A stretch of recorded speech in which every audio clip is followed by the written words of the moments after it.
Hello student, कैसे हैं आप सभी लोग। आज हम राज्य समर्थित नवाचार में इस लेक्चर वीडियो में महिला समाख्या कार्यक्रम के बारे में जानेंगे।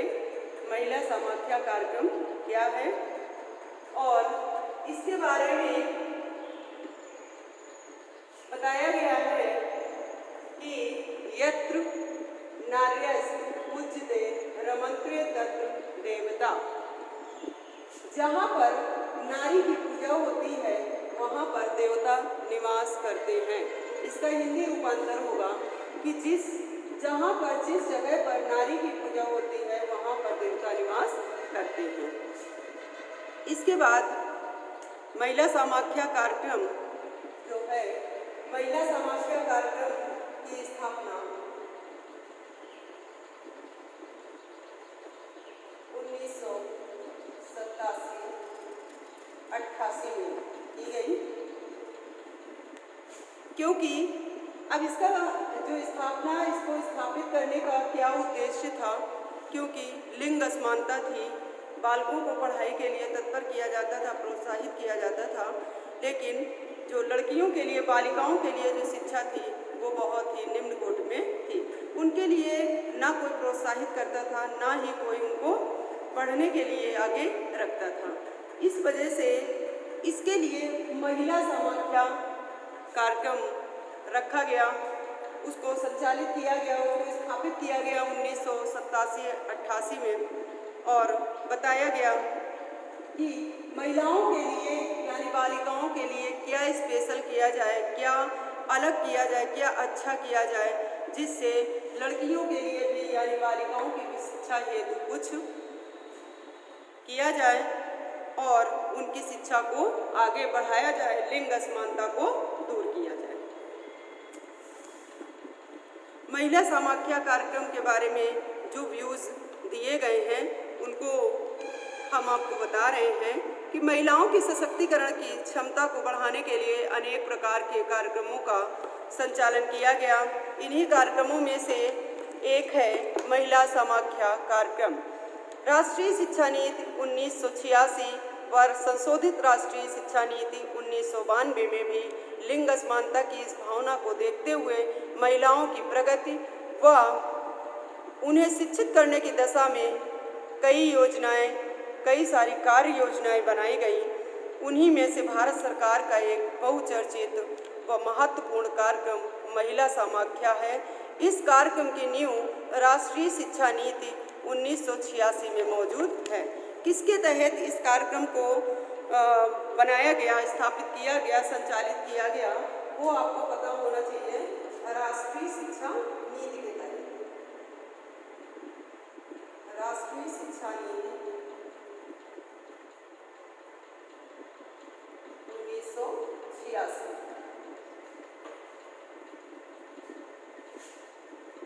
के तहत इस कार्यक्रम को, इस मतलब महिला समाख्या, इस कार्यक्रम को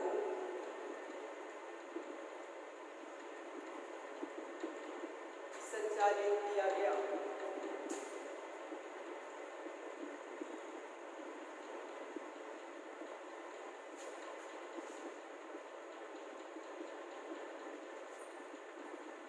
स्थापना इसकी 1987-88 में और राष्ट्रीय शिक्षा नीति 1986 के तहत इस कार्यक्रम को संचालित किया गया।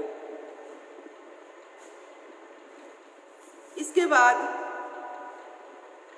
इसका प्रारंभ 1987-88 में ग्रामीण क्षेत्रों की महिलाओं और लड़कियों के लिए उन्नयन पर केंद्रित है। इसका उद्देश्य था ग्रामीण महिलाएं और बालिकाएं। उद्देश्य ग्रामीण महिलाएं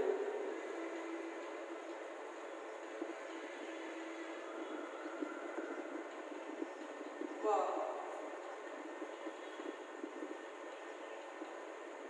बालिकाओं को शिक्षित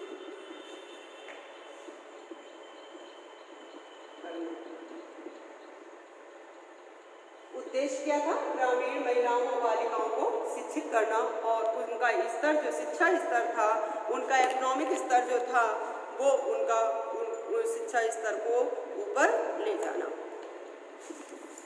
यह योजना एक नीलपत्र योजना नहीं है, बल्कि इसमें कार्यक्रम के क्रियान्वयन हेतु एक व्यापक रूपरेखा निहित होती है।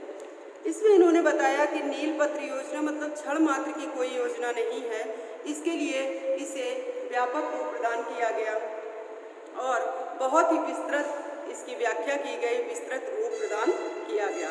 अब हम इसके उद्देश्य के बारे में जानेंगे। सबसे पहला उद्देश्य है शिक्षा के समुचित अवसरों हेतु उचित वातावरण विकसित करना। जब उचित वातावरण होगा तो शिक्षा के जो अवसर हैं वो सकारात्मक पहलू के रूप में उभर कर प्रत्यक्ष होंगे। नेक्स्ट है महिलाओं व किशोरियों को शिक्षित करने के लिए पर्याप्त समर्थन प्रदान करना। जब जो शिक्षा देना है महिलाओं और किशोरियों को, उनको प्रॉपर वे पे प्रोत्साहन दो, प्रोत्साहित करो और उन्हें शिक्षा प्रदान करो। नेक्स्ट पॉइंट, औपचारिक व अनौपचारिक शिक्षा के कार्यक्रमों में भाग लेने के लिए महिलाओं को आवश्यक परिस्थितियां प्रदान करना। ऐसी परिस्थितियां उनके लिए उत्पन्न करना कि वो चाहे औपचारिक शिक्षा हो या अनौपचारिक शिक्षा हो, उन सारी शिक्षाओं को अपने में आत्मसात करना। औपचारिक शिक्षा हमने आपको बताया विद्यालयी शिक्षा, और अनौपचारिक शिक्षा कहीं पर भी किसी भी तरह परिवार से लेते हुए समाज तक में और किसी भी तरह, यानी अनौपचारिक शिक्षा जो है वो पूर्व नियोजित नहीं है और इसका भी ज्ञान उनको होना चाहिए। औपचारिक शिक्षा जो पूर्व नियोजित है, बिफोर प्लान्ड है, वेल प्लान्ड है, उसके आधार पर औपचारिक शिक्षा और अनौपचारिक शिक्षा दोनों का ज्ञान कराना चाहिए।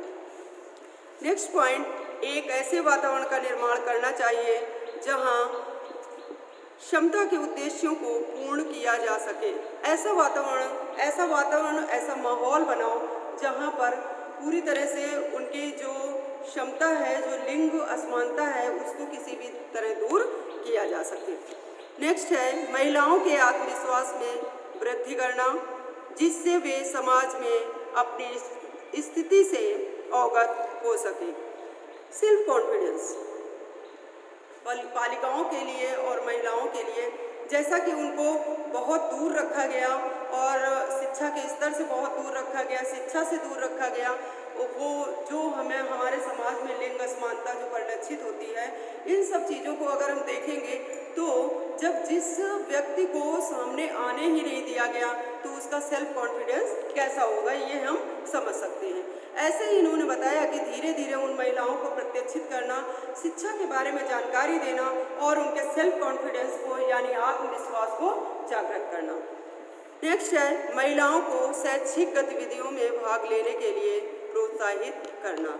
कोई ऐसा एटमॉस्फेयर बनाया जाए जिससे वो शैक्षिक गतिविधियों में भाग ले सकें। अब हम जो महिला समाख्या कार्यक्रम के जो उद्देश्य थे उनके बारे में हमने आपको बताया। अब हम देखते हैं कार्यक्रम का क्या अनुभव रहा, क्या एक्सपीरियंस रहा कार्यक्रम का, ये देखते हैं। यह योजना एक अद्वितीय योजना है। ये योजना महिलाओं की शिक्षा पर विशेष ध्यान देती है, विस्तृत रूप से हर उस चांस को, हर उस मौके की तलाश में है जिससे महिलाओं और बालिकाओं को शिक्षा प्रदान कर सके। पिछले 14 वर्षों से ये योजना एक प्रभावी साधन के रूप में उभर कर सामने आई है, जो कि महिलाओं को संभावित व संगठित व गतिशील बनाते हुए उन्हें उनके जीवन में सकारात्मक परिवर्तन के अवसर योग्य बनाती है। ये बताया गया कि 14 साल से यह गतिशील योजना चल रही है जो महिलाओं को गतिशील बना रही है, संगठित बना रही है, उनको एक ऐसा आत्मविश्वास जागृत कर रही है जो वो अपने आप में गतिशीलता लाएं और अपने आप में संगठित कर सकें अपने आप को। सभी राज्यों के जो संघों द्वारा जो भी है, सभी राज्यों के जो कुछ कार्यक्रम किए गए हैं, जैसे न्यूनतम शैक्षिक योग्यताओं की पूर्ति करना, न्यूनतम दैनिक आवश्यकताएं जो हैं उनकी पूर्ति करना, और नेक्स्ट पॉइंट है नागरिक सुविधाओं में सुधार। थर्ड पॉइंट बालिकाओं के शैक्षिक अवसरों को सुनिश्चित करना। स्वास्थ्य व पोषण पर नियंत्रण, यानी स्वास्थ्य से भी रिलेटेड इन्होंने बताया कि जब तक हेल्थ अच्छी नहीं होगी, स्वास्थ्य अच्छा नहीं होगा, तब तक हम बालक हो या बालिकाओं को जो समुचित विकास नहीं कर सकते, शिक्षा ग्रहण नहीं करा सकते। जब हमारा शरीर स्वस्थ होगा तभी हमारा मस्तिष्क भी स्वस्थ होगा। ये हमारे अरस्तु जो शिक्षा शास्त्री हैं, विद्वान हैं, इन्होंने बताया है कि जब हमारा तन स्वस्थ होगा तो हमारा मन भी स्वस्थ होगा। नेक्स्ट है सक्रिय रूप से संसाधनों पर नियंत्रण। जो भी संसाधन अपनाए गए हैं शिक्षा को आगे बढ़ाने के लिए, उन पर नियंत्रण रखा जाए और सक्रिय रूप से उन्हें जो सकारात्मक रूप प्रदान किया जाए। नेक्स्ट है स्वयं व अपनी संतानों के लिए साक्षरता व आंकिक कौशलों को प्राप्त करना। अब हम महिला समाख्या कार्यक्रम जो है उसके परिणाम के बारे में जानेंगे। परिणाम क्या है उसके बारे में चर्चा करेंगे। पहला है साक्षरता की मांग उत्पन्न की गई है। जो लिटरेसी है उसकी मांग उत्पन्न की गई। जो जेंडर की जो लिंग असमानता है उसको दूर करने की मांग की गई। साक्षरता की मांग उत्पन्न की गई और सरकारी वितरण प्रणाली की जवाबदेही सुनिश्चित करने हेतु शक्ति व सामर्थ्य की व्याख्या करना। नेक्स्ट पॉइंट है परिवार, समुदाय व ब्लॉक स्तर पर मानता व दृश्यता में वृद्धि, नेतृत्व के गुणों का विकास करना। और नेक्स्ट है ग्राम स्तर पर संगठनों के क्रेडिट का निर्माण करना और पंचायती राज संस्थाओं में सहभागिता की भावना होना। लास्ट पॉइंट है लिंग व न्याय आधारित समाज के निर्माण के लिए जागरूकता व संघर्ष में वृद्धि। अब हम उत्तर प्रदेश में महिला समाख्या देखेंगे। क्या है उत्तर प्रदेश में महिला समाख्या?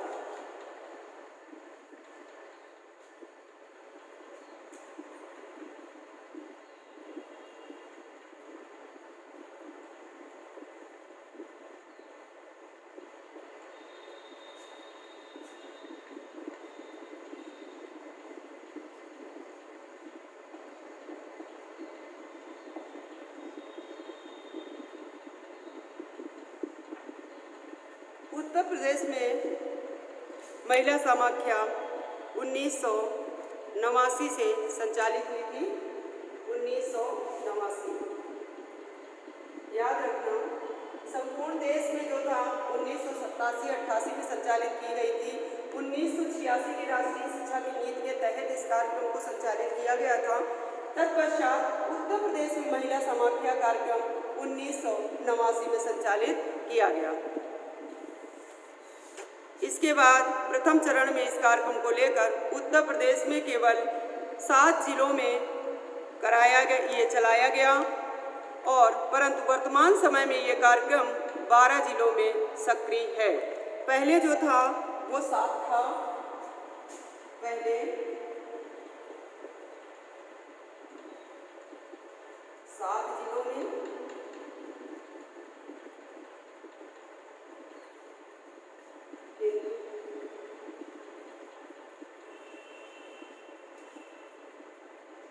अब 12 जिलों।